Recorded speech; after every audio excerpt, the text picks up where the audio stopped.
இன்றைக்கி வீடியோவில் என்ன பார்க்க போகிறோன்னா பார்த்தீங்களான்னா இந்த ஸ்டோன் வந்து எப்படி அடிக்கிறதுன்னு சொல்லிட்டு நம்ம பார்க்கலாம். ஏன்னா அடிக்கிறது ஒன்றும் பெரிய விஷயம் இல்லை.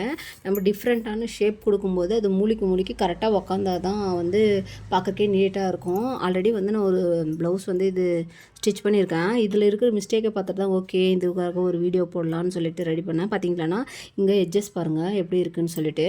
இந்த எட்ஜஸும் சரி பாருங்கள், இது நான் ஸ்டிச் பண்ண ஃபஸ்ட்டு ப்ளவுஸு. இதில் இருக்கிற மிஸ்டேக்ஸை பார்த்து தான் இதை நம்ம எப்படி தைக்கணும்னு சொல்லிட்டு பார்த்துட்டு நெக்ஸ்ட்டு பார்த்தீங்களான்னா இந்த மாதிரி வந்து கரெக்டான ஃபினிஷிங் தெரியுதுங்களா, எப்படி ஷேப் கரெக்டாக உக்காந்துருக்குன்ட்டு. இந்த மாதிரி எப்படி ஸ்டிச் பண்ணுறது அப்படின்னு சொல்லிட்டு நான் உங்களுக்கு காட்ட போகிறேன். இப்போ பாருங்கள், ஆல்ரெடி வந்து நான் ப்ளவுஸ் வந்து ஸ்டிச் பண்ணுறதுக்கு ரெடியாக இருக்குது. இப்போது இங்கே வந்து கரெக்டாக பாருங்கள், இந்த கூர்மையான பகுதி உங்களுக்கு நல்லா தெரியும்னு நினைக்கிறேன். இந்த கூர்மையான பகுதியில் ஸ்டோன் பாருங்கள் கரெக்டாக ஃபிக்ஸ் ஆகிருக்கு. இப்போது நம்ம வந்து இந்த இடத்துல வந்து நம்ம ஸ்டோனு அடிக்கிறோம் இல்லையா பாருங்கள். இப்போது இங்கே வந்து நம்ம ஸ்டோன் அடிக்கும்போது இந்த இடத்துல ஈவனாக, அதாவது இங்கே காட்டுறேன் இதில் இருக்கிற மிஸ்டேக்கு, நம்ம ஈவனாக இதை வந்து ஃப்ரண்ட்டில் இன்னும் கொஞ்சம் இங்கே இந்த கேப்பில் வந்து ஒரு ஸ்டோன் உக்கார மாதிரி நம்ம வந்து ஸ்டிச் பண்ணணும். இதை வந்து இன்னும் ஒரு இது வந்து விட்டுருந்தோம்னா இது கரெக்டாக இந்த ஷேப்புக்கு வந்து நம்மளுக்கு கிடச்சிருக்கும். அதை எப்படி அடிக்கலான்ட்டு இப்போ நம்ம பார்க்கலாம். என் சேனலில் ஃபஸ்ட் டைம் பார்க்குறவங்க மறக்காமல் வந்து சப்ஸ்கிரைப் பண்ணி சப்போர்ட் பண்ணுங்கள். இப்போ பார்த்தீங்களன்னா பாருங்கள், இங்கே உங்களுக்கு தெரியும் இங்கே ஒன்று இந்த இதோட கொஞ்சம் நான் எக்ஸ்ட்ரா விட்டுருக்கேன்.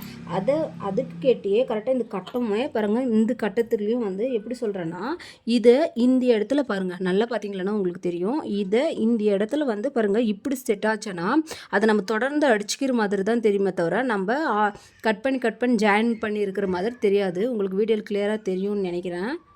பாருங்கள் இப்படி உக்காரும். இப்போது அதே மாதிரி நான் எக்ஸ்ட்ரா கொஞ்சம் இங்கே விட்டுட்டு முதல்ல வந்து நம்ம அடிச்சுக்கலாங்க. பாருங்கள் மெதுவாக இது பண்ணுங்கள். நான் வந்து புதுசு மிஷின் வாங்கியிருக்கேன் சொன்னேன் இல்லையா, அந்த ஜாக் மிஷினில் வந்து இந்த மாதிரி ஸ்டோன் எல்லாமே வந்து அடிக்க மாட்டேன். ஏன்னா அதில் வந்து 2 டைம் அடித்து பார்த்தா ஊசி தான் உடஞ்சிச்சு. எனக்கு இன்னும் வந்து அந்த ஜாக் மிஷினில் கரெக்டாக ஸ்டோன் அடிக்கிறதுக்கு வரல. என்ன இருந்தாலும் எனக்கு பழைய மிஷினில் தான் ஸ்டோன் எல்லாமே வந்து ஃபாஸ்ட்டாகவும் அடிக்க முடியுது, ஊசியும் வந்து வடையாமல் அடிக்கிறேன். இப்போ பார்த்தீங்களான்னா உங்களுக்கு தெரியும். இதை கரெக்டாக தூக்கிட்டு ஊசியை வந்து மேலுக்கு இப்படி தூக்கி வச்சுட்டு கையை கரெக்டாக இந்த இடத்துல ப்ளேஸ் பண்ணிக்கோங்க. பார்த்து ஏன்னா ஊசி வந்து கை மேலே இது பண்ணாமல் பொறுமையாக பண்ணுங்கள். இந்த பக்கம் ஹேண்டில் வந்து நீங்கள் இந்த கையில் வந்து ஹோல்ட் பண்ணி வச்சுக்கின்னு நம்ம வந்து காலில் வந்து எதுவுமே அழுத்த வேண்டாம். கையாலே மூவ் பண்ணி அந்த ஊசியை வந்து அதாவது இந்த சென்டர் வாட்டர் இருக்கு இல்லையா, இந்த ஸ்டோனுக்கும் சென்டரில் அந்த இடத்துல வந்து நீங்கள் ஊசியை வந்து உள்ளே விடுங்க. விட்டுட்டு நார்மலாக நீங்கள் அடிச்சுட்டு வந்தீங்களேனாக்கா அதை நம்ம கேட்ட ஷேப்பு பார்த்தீங்களேனாக்கா அங்கே பாருங்கள் ஃபினிஷிங்கு எப்படி வந்திருக்குன்னுட்டு உங்களுக்கு நான் காட்டி பாருங்கள் எப்படி இருக்குன்னு சொல்லிட்டு. இந்த இடத்துல ரெண்டுமே நம்ம வந்து ஜாயின் பண்ண மாதிரி தெரியாது. ஆல்ரெடி நான் ஸ்டிச் பண்ணி அதில் வந்திருக்கிற மிஸ்டேக் உங்களுக்கு காட்டுறேன் பாருங்கள்.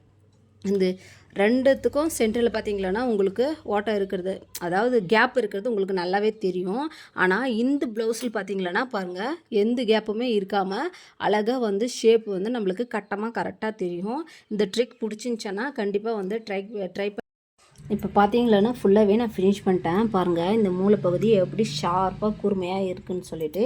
இங்கேயும் சரி, இங்கே பாருங்கள் இங்கே எப்படி இருக்குது. நம்ம ஆல்ரெடி வந்து இதை வந்து உள்ளவே வந்து பிசர் தெரியாமல் அடித்து எடுத்து பின்னாடியும் நம்ம ஸ்டோன் எடுக்கிற பகுதி பாருங்கள் எப்படி இருக்குது, அப்படியே ஷார்ப்பாக இருக்குன்னுட்டு. இந்த மெத்தடை நீங்கள் ட்ரை பண்ணி பார்க்கும்போது நம்ம வந்து அதாவது ஸ்டோனை வந்து நம்ம கட் பண்ணி அடிச்சுக்கிறோன்ற எந்த இதுவுமே இல்லாமல் நம்ம நீட்டாக எப்படி ஃபினிஷ் பண்ணலாங்க. இந்த மாதிரி நிறைய வீடியோ வந்து என் யூடியூப் சேனலில் இருக்குது. நீங்கள் சப்ஸ்கிரைப் பண்ணி சப்போர்ட் பண்ணால் தான் மேலும் என்னால் வந்து வீடியோ போட முடியும். எப்படி இருக்குன்னு சொல்லிவிட்டு மறக்காமல் கமெண்ட் பண்ணுங்கள், சப்போர்ட் பண்ணுங்கள்.